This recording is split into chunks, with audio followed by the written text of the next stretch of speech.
અમારા સમાજ જ ચીકણો છે હાવ.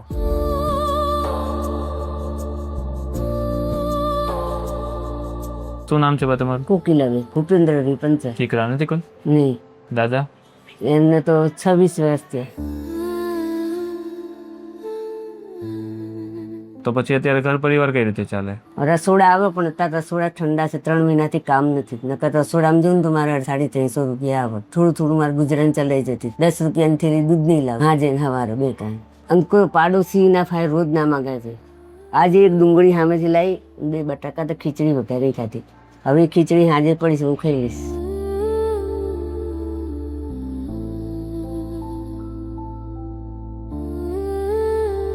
અમારા ખુદના ફૈજીના છોકરા ડોક્ટર છે, તો 5 રૂપિયાની મદદ થઈ.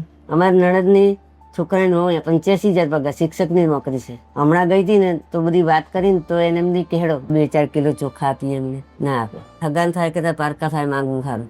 હગાના ઘેર ખાવું એ કાલ 4 માણસને સંભળાવે. દિયરે બિચારો છોકરો તો એને મરી ગયો છે અને 70 વર્ષ છે દિયરને. તો એમનું કરે પછી મારું કરે એમ. સમાપૂર્ણી મિલકત એવું કઈ છે? ના કશું નહીં. ઘેર ગામડામાં ઘરે નથી અમારું. અને આ ઘર?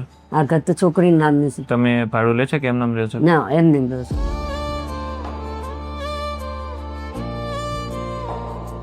તો અત્યારે સૌથી વધુ તમારે શેની તકલીફ છે?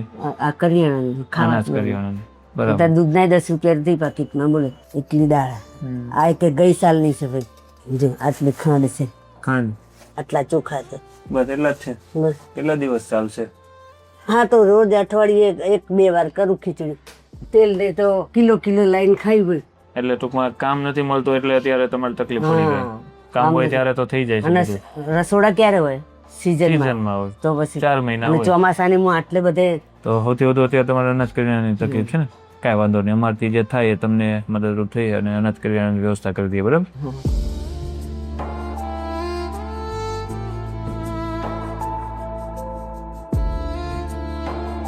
જેને આપ્યું એને હોવર ન કરે ને આવીને આવી સેવાઓ કરતા રહે ઘરડા મા બાપની. તો હવે આમાં ખુશ થઈ ગયા? હો ખુશ થઈ ગયા. રાજી ને? હો રાજી. તો હવે આ કેટલો સમય ચાલશે? 4-5 મહિના ચાલશે. તો બાને જે પણ જરૂર હતી એ પ્રમાણેની અનાજ કરિયાણાની કીટની વ્યવસ્થા કરી દીધી છે. અને આજની આ ખાસ કીટ માટે આપણને અમદાવાદથી ગુરુજીના આશીર્વાદ સ્વરૂપે સહયોગ મળેલો છે. તો જે પણ દાતાએ સહયોગ કર્યો છે એમનો ખૂબ ખૂબ આભાર. Thank you so much. તમારી મદદ આજે જે પણ જરૂરિયાતમંદ છે એમના સુધી પહોંચાડી છે. તો બસ આવી જ રીતે પ્રેમ સપોર્ટ આપતા રહેજો અને રીલ્સને વધુમાં વધુ શેર કરજો.